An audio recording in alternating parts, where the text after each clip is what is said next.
പാഠഭാഗവുമായി ബന്ധപ്പെട്ട സ്കിറ്റാണ് ഞങ്ങളുടെ അവതരിപ്പിക്കുന്നവർ. മത്തങ്ങ ചേട്ടൻ ഇഷാൻ, മാവു മുത്തശ്ശി ആദിലക്ഷ്മി, സുന്ദരി റോസ് നക്ഷത്ര, പുതിന സംസ്കൃതി, താമരച്ചെടി ആരാധ്യ, കള്ളിമുൾ ചെടി ശിവദേ, അവതാരിക റിയാന. സഹോദരായ നാട്ടുകാരെ, എൻ്റെ പ്രിയ കൂട്ടുകാരെ, നാം 3ാം ക്ലാസ്സിലെ 1ാമത്തെ പാഠത്തിൽ വിവിധ ഇനം ചെടികളെ കുറിച്ച് പഠിച്ചല്ലോ. അവരൊക്കെ നമ്മെ ഇന്ന് കാണാനായി ഇവിടെ എത്തിയിട്ടുണ്ട്. ആദ്യമായ വേദിയിലേക്ക് ഞാൻ എല്ലാവരെയും സ്വാഗതം ചെയ്യുന്നു.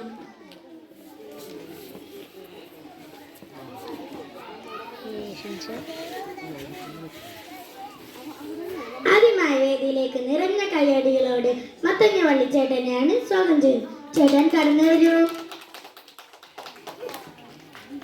നമസ്കാരം. ഞാനൊരു മത്തങ്ങ ചെടിയാണ്. ഞാനൊരു വള്ളിച്ചെടിയാണ്. എൻ്റെ തണ്ടുകൾക്ക് നിവർന്നു നിൽക്കാൻ ശക്തിയില്ലാത്തതിനാൽ വള്ളികളായി പടർന്നു കിടക്കും.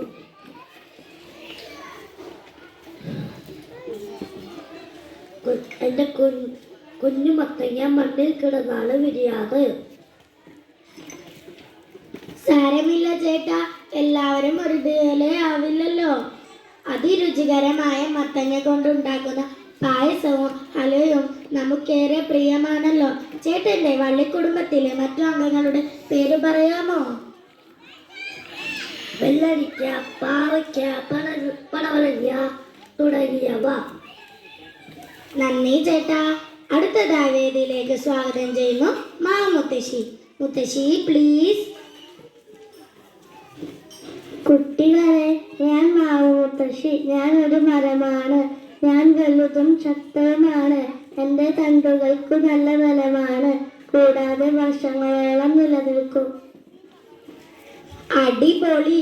മാമ്പഴം നാം ഏറെ കഴിച്ചിട്ടുണ്ട്. വൈലോപ്പിള്ളിയുടെ മാമ്പഴം എന്ന കവിത പോലും നമുക്ക് ഹൃദ്യമല്ലേ.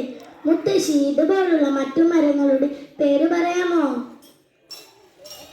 ആൽമരം, തെങ്ങ്, പ്ലാവ്, അരയ, അങ്ങനെ കുറെ പേരുണ്ട്. ഇവരൊക്കെ വൃക്ഷങ്ങളിൽ പെടുന്നവയാണ്.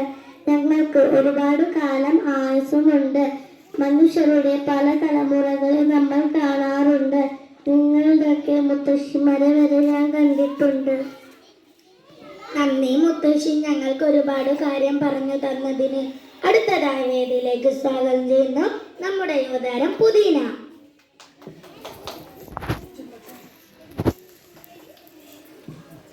ഹായ്, ഞാൻ പുതിന. ഞാനൊരു ഔഷധി ചെടിയാണ്. എൻ്റെ ഇലകളിൽ നല്ല സുഗന്ധമുണ്ട്. ആഹാരത്തിന് ഞാൻ ഉപയോഗിക്കും. ആരെങ്കിലും ഒന്ന് ചെരങ്ങനെ അടിക്കുമ്പോൾ എൻ്റെ തണ്ടൊടിയും. ശരി കുട്ടി, ഇതുപോലുള്ള മറ്റു ഔഷധികളെ പരിചയപ്പെടുത്താമോ? പിന്നെന്താ, കറിവേപ്പില, തുളസി, മഞ്ഞൾ ഇവയൊക്കെ എൻ്റെ ബന്ധുക്കാരാണ്. നന്ദി പുതിന കുട്ടി. അടുത്തതായ വേദിയിലേക്ക് സ്വാഗതം ചെയ്യുന്നു സുന്ദരി റോസ്. നമസ്കാരം.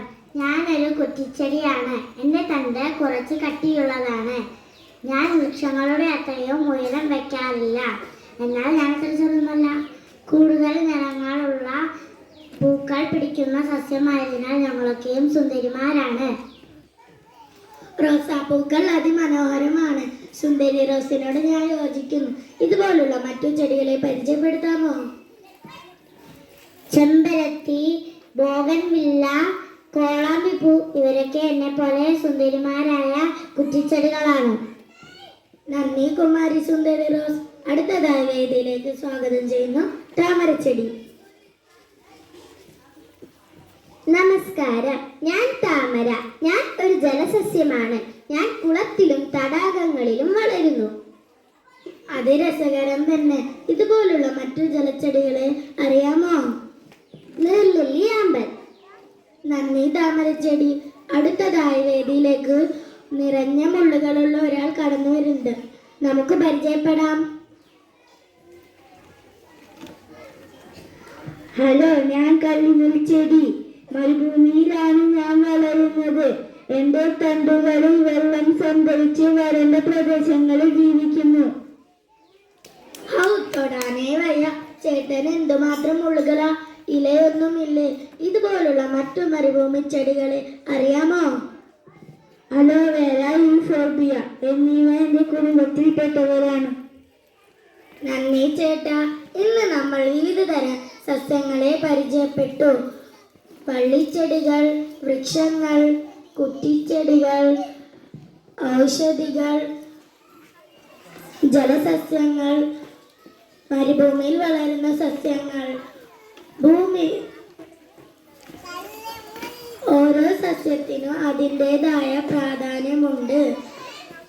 ഇന്ന് ഈ പരിപാടിയിലൂടെ നിങ്ങൾക്ക് കുറെ അറിവ് കിട്ടിയെന്ന് ഞാൻ വിചാരിക്കുന്നു. അടുത്ത വർഷം വീണ്ടും കാണാം. ബൈ.